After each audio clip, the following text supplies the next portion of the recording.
இப்ப நம்ம பார்க்க போற நாவல் எழுத்தாளர் தமிழ் வெண்பா அவர்களின் முதல் நாவலான தென்றலே திரும்பிவிடு.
தென்றல் 35 மயக்கம் தெளிந்து யாழ் எழுந்தபோது அந்த ஊரே அவள் வீட்டின் முன்தான் கூடி நின்றது. அவள் ஒன்றும் விளங்காமல் சுற்றுமுற்றும் பார்த்து விழிக்க, ஐயோ தேவதை கணக்கா வயசு புள்ளைய விட்டுட்டு மகராசி போய் சேர்ந்துட்டாளே, இனிமே இந்த புள்ள ஒத்தையில என்னத்த பண்ணும்னு தெரியலையே. என்ன வயதான பெண்மணி ஒருவர் அவளை கட்டி கொண்டு பெருங்குரல் எடுத்து அழ, அவளுக்கு அவள் சொல்வதின் பொருள் விளங்க சில நொடிகள் பிடித்தது. சில மணி நேரத்திற்கு முன்பு சிரித்து பேசிய தனது தாய் இப்போது இல்லை என்பதை அவள் மனம் நம்ப மறுத்தது.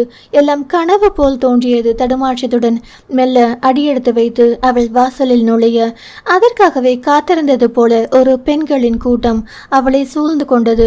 அபியும் இந்தரும் அவளின் கையை இரு பக்கமும் இறுக பற்றியபடியே கண்களில் நீர் வழிய பயந்தபடி அவளை ஒட்டி நின்றிருந்தனர்.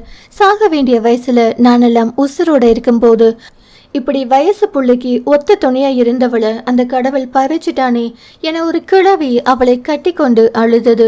மற்றவர்களும் பெருங்குரல் எடுத்து ஏதேதோ புலம்பியபடி இவளை கட்டி கொண்டு அழ அவர்களெல்லாம் பொறுமையாக விலக்கிவிட்டு அந்த வாசலில் மையப்பகுதியில் போடப்பட்டிருந்த பலகையை நோக்கி கால்கள் தள்ளாட ஒரு முறை விழுந்து எழுந்து சென்றாள் அவள். குழந்தையின் முகம் போல் எப்போதும் குறும்பு இழைந்தோடும் அந்த முகம்.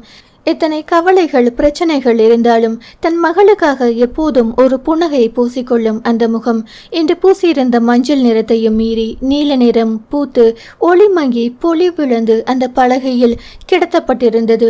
அப்போதும் தூங்குவது போலவே இருக்கும் லட்சுமியை அந்த உடல் முழுதும் பரவியிருந்த நீல நிறம்தான் இறந்து விட்டதாய் பறைசாற்றி கொண்டிருந்தது.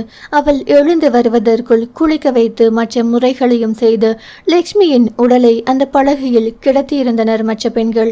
அவள் சிரித்தால் சிரித்து, அவள் அழுதால் அழுது, அவள் செய்யும் அத்தனை குறும்புகளையும் ரசித்து சின்ன சின்ன தவறுகளையும் கண்டித்து திருத்தும் அவளை பிறர் ஒரு சொல் சொல்ல விடாமல் பாதுகாத்த, வாழ்வில் தனக்கென ஒரு நாள் கூட வாழாமல் எல்லாம் அவள்தான் என அவளுக்காகவே உயிர் வாழ்ந்த அன்னை என்று இல்லை என்பதை ஏற்றுக்கொள்ளும் மனநிலையில் அவள் சிறிதும் இல்லை.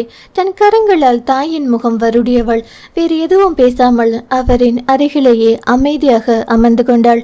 அபியும் இந்தரும் இருபுறமும் அமர்ந்து அவளை கட்டிக்கொள்ள அவர்களை அணைத்து கொண்டவள் விழிகள் இம்மி அளவும் தாயின் முகத்தை விட்டு நகர மறுத்தது. அடுத்து என்னவென்று ஒன்றும் புரியாத நிலையில் அவள் இடைந்து அமர்ந்திருக்க நடக்க வேண்டிய எல்லாம் தன்னை போல் நடந்தது. மகனாய் அனைத்தையும் முன்னின்று நடத்தி கொண்டிருந்தான் கதிர்.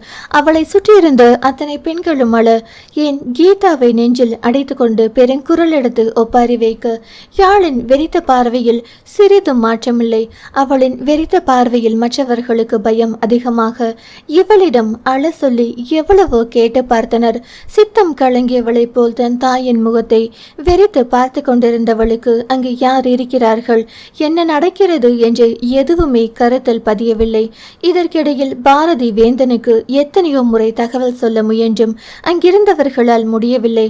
அதனால் மகன் என்ற இடத்திலிருந்து எல்லா காரியங்களையும் கதிரே பார்த்து கொண்டான். வெளியூரில் இருந்த சொந்தங்களும் ஒவ்வொருவராக வர மறுநாள் மறுநாள் காலையில் அந்த வீடை நிற்க இடமில்லாதபடி நிரம்பி வழிந்தது. ஆண்கள் ஒவ்வொருவராக மாலை போட்டு சிறிது நேரம் அங்கு நின்றுவிட்டு செல்ல பெண்கள் யாழோடு அமர்ந்து ஒரு மூச்சு அழுது தீர்த்தனர். அவளோ அது எதையும் கண்டுகொள்ளாமல் குளிரூட்டப்பட்ட பெட்டிக்குள் வைக்கப்பட்டிருந்த தன் தாயின் முகத்தையே வெறித்து பார்த்தபடி இருந்தாள். அவ்வப்போது மாலையில் இருந்து விழும் சில மலர்கள் முகத்தை மறைக்க அதை அகற்றிய வண்ணம் இருந்தது அவளின் கரங்கள். பெண்கள் மட்டும் அல்லது சில பாசம் கொண்ட ஆண்களும் கண்ணீர் சிந்த ஒரு கட்டத்தில் கதிரே வேதனை தாழாது அவளை கட்டிக்கொண்டு அழ. அப்போதும் அவளிடம் வெறித்த பார்வைதான். அப்படி அவளை பார்க்க பார்க்க சொல்ல தெரியாத பெரும் பயம் ஒன்று கதிரின் மனதை ஆக்கிரமித்தது. அவளை எவ்வளவோ தேற்ற முயன்றும் அவள் கண்களில் இருந்து ஒரு சொட்டு நீர் வரவில்லை. வாயை திறந்து ஒரு வார்த்தை பேசவில்லை. வெறித்த பார்வையும் மாறவில்லை. இந்தரும் அபியும் ஒரு நொடி கூட அவளை விட்டு அகல வில்லை. எப்போதும் பட்டாம்பூச்சி போல் சிறிதும் கவலை இல்லாமல் வளைய வருபவள் இன்று கவலையே உருவாய் அமர்ந்திருந்தாள். முகம் வெளிரி போய் இரவெல்லாம் உறங்காததால் அவளின் பெரிய விழிகள் இரண்டும் பவளம் போல் சிவந்திருக்க சூரியனை காணாது வாடிய செந்தாமரையாய் வாடி வதங்கி அமர்ந்திருந்தாள் அவள். அங்கு 1000 பேர் இருந்தும் அவள் மனதிற்கு நெருக்கமாய் யாரையும் எண்ண முடியவில்லை. ஏன் மகிழனின் நினைவுகள் கூட அந்த நொடி அவளை விட்டு வெகு தூரம் சென்றிருந்தது. மறுநாள் மதியத்திற்கு இறுதி சடங்குகள் ஒவ்வொன்றாக தொடங்க தலையில் எண்ணெய் வைப்பதிலிருந்து எல்லாவற்றையும் அவளை மற்றவர்கள் கைப்பிடித்து செய்ய வைத்தனர். இறுதியாக லட்சுமியை எடுத்து சென்ற போதுதான் யாழ் என்னும் சிலைக்கு உயிர் வந்தது. எங்க எடுத்துட்டு போறீங்க என் அம்மாவை? விடுங்க அவங்கள! என்னை பெருங்குரல் எடுத்து கத்து. அம்மா இறந்துட்டாங்கள பாப்பா, அப்ப எடுத்துட்டு போய் ஆக வேண்டிய காரியத்தை பார்க்க வேணாமா என அவளை சமாதானப்படுத்த முயன்றனர் அங்கிருந்தவர்கள். இல்ல இல்ல, என் அம்மாவுக்கு ஒன்றும் இல்லை. அவங்க என்னை விட்டுட்டு எங்கேயும் போக மாட்டாங்க. நீங்க எல்லாம் போய் சொல்றீங்க. அவங்க தூங்குறாங்க. இப்ப எழுந்துச்சு என்கிட்ட பேசுவாங்க. நீங்க எல்லாம் போங்க என கண்ணீர் வழிய சொன்னவள். அப்படித்தானம்மா? பேசுமா, உன் யாழ்கிட்ட பேசுமா, ப்ளீஸ் பேசுமா. இங்க பாரு, தோசை சுடுறேன்னு கையை சுட்டுக்கிட்டேன் பாரு, ரொம்ப வலிக்குதுமா. எப்பவும் திட்டிக்கிட்டே மறந்து போடுவியே, அது மாதிரி இப்பவும் வந்து போடுமா. இருட்டுனா பயம்னு ஒரு நாள் கூட என்னை தனியா விட மாட்டியே.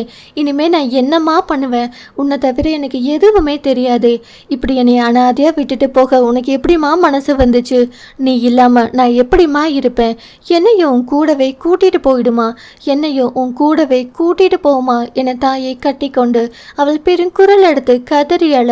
அதுவரை அழாமல் திடமாய் நின்றிருந்தவர்களின் கண்களில் கூட நீர் கோர்த்து கொண்டது. எவ்வளவு முயன்றும் யாராலும் அவள் அழுகையை மட்டுப்படுத்தி அவளை தேற்றி அமைதிப்படுத்த முடியவில்லை. இதுவரை உள்ளே அழுத்தி அடைக்க வைத்திருந்த துக்கம் அனைத்தும் அணையுடைந்த வெள்ளம் என வெளிப்பட அவள் தாயை கட்டிக்கொண்டு கதறியபடியே இருக்க யாராலும் அவளை கட்டுப்படுத்தி அவள் தாயிடமிருந்து பிரிக்க முடியவில்லை. முதல் கட்டத்தில் அவளை அழுதபடி மங்கி சரிய அதன் பின் இறுதி காரியங்களை செய்ய முடிந்தது. இந்தர் மகன் என்ற இடத்திலிருந்து கொள்ளி வைக்க கதிர் வளர்ப்பு மகனாய் மற்ற சடங்குகளை நிறைவேற்றினான். 5 நாட்கள் முடிந்திருந்தது. காரியம் முடிந்த கையோடு சொல்லாமல் கொள்ளாமல் வந்திருந்த சொந்தங்கள் கலைந்து சென்றிருந்தனர். இருந்த 1-2 சொந்தங்களும் கூட இதோ கிளம்பி விட்டது. ஆனால் இத்தனை நாட்களில் யாழின் செயல்களில்தான் மாற்றம் என்று எதுவுமில்லை.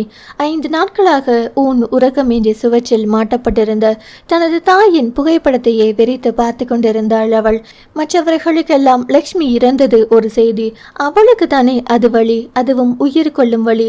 எல்லாமாய் இருந்த ஒருவரையாம் இழந்துவிட்டு பைத்தியக்காரி போல் யாரிடமும் பேசாமல் எதுவுமே செய்யாமல் தரையில் அமர்ந்து தன் தாயின் புகைப்படத்தையே பார்த்து கொண்டிருந்தாள் அவள். சிறு குழந்தையை கவனித்துக் கொள்ளும் தாயென அபிதான் இந்த 5 நாட்களும் நொடி பொழுது கூட அவளை விட்டு அகலாமல் உடனிருந்தாள்.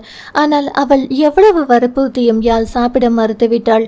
இதற்கிடையில் கீதாவாகவே வந்து யாழை தங்கள் இல்லத்திற்கு வற்புறுத்தி அழைத்து கூட பார்த்துவிட்டாள்.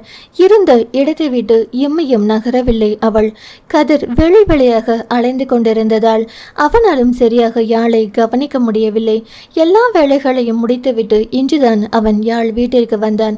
யாழின் நிலை கண்டு கண்ணீர் வழிந்தோடு அவள் அருகில் சென்று அமர்ந்தான். யாழ், என்ன பாருடா, ஏதாவது பேசுமா, உன்கிட்டதான் என்ன பாருடா, ஏதாவது பேசுடா என முகம் திருப்பி கேட்க அவளிடம் எந்த பதிலும் இல்லை. அதே வெற்று பார்வை அவன் அருகில் இருந்த அபியை பார்க்க, அம்மோ அன்னையிலிருந்து இப்படியேதான் இருக்கான்னா, ஒரு வாய் கூட சாப்பிடல, தண்ணியை கஷ்டப்பட்டு தான் கொடுக்குறேன். அடிக்கடி மயக்கம் போட்டு விழுவுது, திரும்ப எந்திரிச்சு இப்படியே தான் பார்த்துட்டு உட்கார்ந்துருக்கு. எனக்கு ரொம்ப பயமா இருக்கு என்றாள் கண்ணீர் தழும்ப தேம்பியபடி அபி. நீ போய் சாப்பாடு எடுத்துட்டு வா என அபியை அனுப்பியவன் யாழை பேச வைக்க முயன்று கொண்டிருந்தான். என்ன கேட்டும் அவளிடம் பதிலில்லை. நிலைத்த பார்வையில் மாற்றமில்லை. மனதை கல்லாக்கி கொண்டு அவன் அவளை அறைய கலங்கிய கண்களுடன் அப்போதுதான் அவனை நிமிர்ந்து பார்த்தாள் அவள். என்னடி இப்படியே சாப்பிடாம சாவ போறியா? ஏன் உனக்காக நாங்க இல்லையா? எப்பவும் சொல்லுவியே என் மகி எனக்காக என்ன வேணா செய்வான்னு. உன்னையே நினைச்சிட்டு இருக்க அவங்கிட்ட சொல்லிட்டியா சாவ போறேன்னு? உனக்கு ஒரு சின்ன காயம் பட்டா கூட தாங்க மாட்டான்னு சொல்லுவ. நீ சாவு, அதை மட்டும் தாங்கிட்டு அவன் சந்தோஷமா நல்லா இருப்பான் பாரு என்றான் கதிர். மகி மகி ஏன் மகி, உன்னை நான் எப்படி மறந்தேன்? நீ எனக்கு கால் பண்ணியிருப்பல்ல, நான் ஃபோன் எடுக்கலன்னதும் பயந்துருப்பல்ல. எனக்கு உடனே மகியை பார்க்கணும், நான் என் மகி கிட்ட போகணும், மகி கிட்ட போகிறேன் என சிறு குழந்தை என அழுது அடம் பிடித்தவளை சமாதானப்படுத்தி சாப்பிட வைத்தான் கதிர். யாழுக்கும் கதிருக்கும் இடையே எந்த ஒளிவு மறைவுக்கும் இடமில்லை. அதனால்தான் மகிழனை பற்றி கதிர் அறிந்திருந்தான். அவளின் கைபேசியில் இருந்த அவர்களின் புகைப்படத்தை கூட பார்த்திருந்தான். அதற்கு பிறகு வீட்டில் எல்லா மூலைகளிலும் தேடியும் அவள் போன் அவளுக்கு கிடைக்கவில்லை.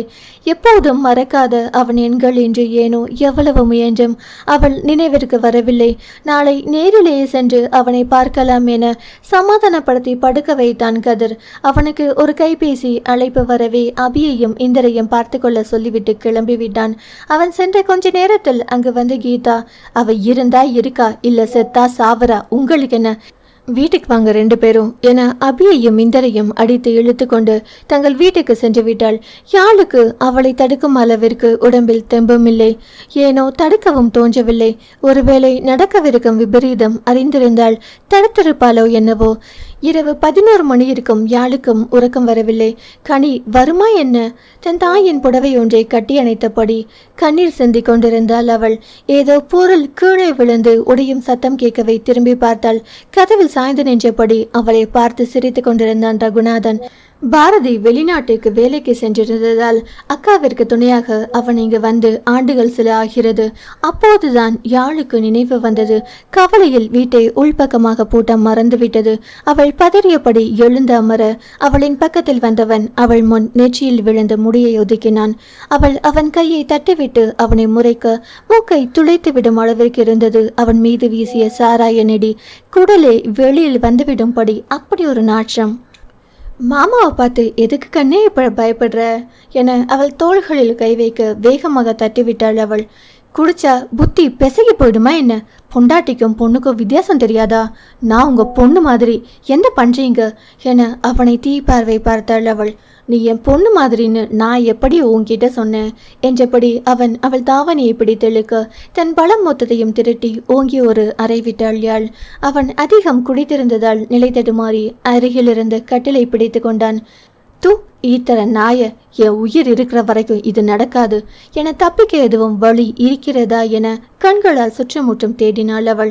நீ ஏன் ஆசைப்பட்டாலும் இன்னைக்கு அப்புறம் உன்னால உயிரோட இருக்க முடியாதுடி. எப்படியும் சாவ போறவ தானே, அதுக்கு முன்னாடி என்னை சந்தோஷப்படுத்தினா என்ன, குறைஞ்சா போயிடுவ என்றபடி கேலியாய் சொன்னபடியே அவளை நெருங்கினான் அவன். சி நாயே, உங்க அக்காவுக்கு மட்டும் இது தெரிஞ்சா நீ உயிரோடவே இருக்க மாட்ட. எப்படிப்பட்டவராய் இருந்தாலும் நிச்சயமாக ஒரு பெண்ணிற்கு நடக்கவிருக்கும் அநீதியை பெண்ணாய் அவள் எதிர்த்து நிற்பாள் என்றே உறுதியாய் நம்பினாள் யாழ். ஹஹா, உன்னை கொல்ல சொன்னதே அவதாண்டி. எப்படியும் ஓடி போன உங்க அப்பன் திரும்பி வரப்போறதில்ல. உன் அம்மாவும் போய் சேர்ந்துட்டா. இப்போ உன்னையும் அடிச்சு தூக்குல தொங்க விட்டுட்டோம்னு வெய்யி. அம்மா சேர்த்த துக்கத்துல நீயும் பின்னாடியே போய் சேர்ந்துட்டேன்னு கதையை கட்டி விட்டுடுவோம். பிறகு சொத்து பூரா எங்களுக்கு தான். வாயை மூடிக்கிட்டு என் இஷ்டப்படி நடந்துகிட்டா வழி இல்லாம கொள்ளுவேன். இல்ல எக்களிட்டு இலக்காரமாய் சிரித்தபடியே அவளை நெருங்கினான் அவன். கீதா இப்படி செய்வாள் என அவளால் சிறிதும் நம்ப முடியவில்லை. இருந்தும் நிலைமையின் தீவிரம் புரிய அடுத்து என்ன செய்யலாம், எப்படி தப்பிக்கலாம் என்பது மட்டும்தான் அவளின் சிந்தனையை ஆக்கிரமித்திருந்தது. சுற்றிலும் கண்களால் தேடியும் கைகளால் துளாவியும் எதுவும் தட்டுப்படவில்லை. அவன் நன்கு குடித்திருக்கிறான். நிச்சயம் இவள் பலமாக 2-3 அடியடைத்தாள். தடுமாறி விழுந்து விடுவான். அதன் பின் அக்கம் பக்கத்தில் உள்ள வீடுகளில் உதவி கேட்கலாம் என எண்ணினாள் அவள். அதுபடியே கையில் சிக்கிய செம்பு குவளையால் அவன் அவன் தலையில் பலமாய் அடித்தாள். அவள் நினைத்தது போலவே இரண்டாவது அடிக்கு அவன் சுருண்டு கீழே விழுந்து விட்டான். ஆனால் அவள் சற்றும் எதிர்பாராத வேறொன்றும் சேர்ந்தே நடந்தது. கீழே விழுந்தவன் வேகமாக, அடே வேலு, கருப்பா, ரவி, குமாரு, எல்லாரும் வெளியில என்னடா பண்றீங்க? இந்த பொட்ட செருக்கி என்னை அடிச்சு தள்ளி விட்டுட்டு ஓடுறா, சீக்கிரம் வாங்கடா என வாசலை நோக்கி கத்தினான். இவன் மட்டும் தான் இருப்பான் என நினைத்தவளுக்கு இது பெரும் அதிர்ச்சிதான். அதிலும் 4-5 பேர் உள்ளே ஓடி வரும் சத்தம் கேட்க மூளை சீக்கிரம் ஓடு என அவசர கட்டளையிட்டது. அவனை இன்னும் 2 அடிகள் அடித்து கீழே தள்ளிவிட்டு உயிரை கையில் பிடித்து கொண்டு கதவை திறந்து பின்வாசல் வழியாக ஓடினாள். ரகு அழைத்து வந்தவர்கள் அங்கு வந்து அவள் இல்லை என்பதை உறுதிப்படுத்திக் கொண்டு எப்படியும் பின்வாசல் வழியாகத்தான் சென்றிருப்பாள் என அவளை தேடி அங்கு சென்றனர். இவள் சில அடி தூரம் ஓடவுமே அவர்கள் அவளை தேடி பின்புறம் வந்துவிட்டனர். இதற்கு மேல் ஓடினாள் நிச்சயம் காலில் மிதிப்படும் சருகுகள் காட்டி கொடுத்துவிடும் என நினைத்தவள் மெல்ல நடந்து அந்த பெரிய புளிய மரத்தின் பின்னால் ஒளிந்து கொண்டாள். படபடக்கும் இதயத்தை கையால் பிடித்து கொண்டு உயிர் போனால் கூட பரவாயில்லை, நிச்சயம் தன் மானமும் கற்பும் பறிப்போய் விடக்கூடாது என்ற வேண்டுதலை இடைவிடாது இறைவனிடம் வைத்தபடி நின்று கொண்டிருந்தாள் அவள். அவர்கள் எல்லா திசைகளிலும் டார்ச் லைட்டை பயன்படுத்தி இவளை தேட ஒரு கரம் அவளின் கைப்பற்றி வேகமாய் இழுத்தது. தொடரும். அடுத்த அத்தியாயம் நாளை கேட்கலாம். கதையை தொடர்ந்து கேட்கணும்னா சேனலை சப்ஸ்கிரைப் பண்ணுங்க. நன்றி. பேசும் கதைகளின் குரலாய் நான் மனோசங்கரி.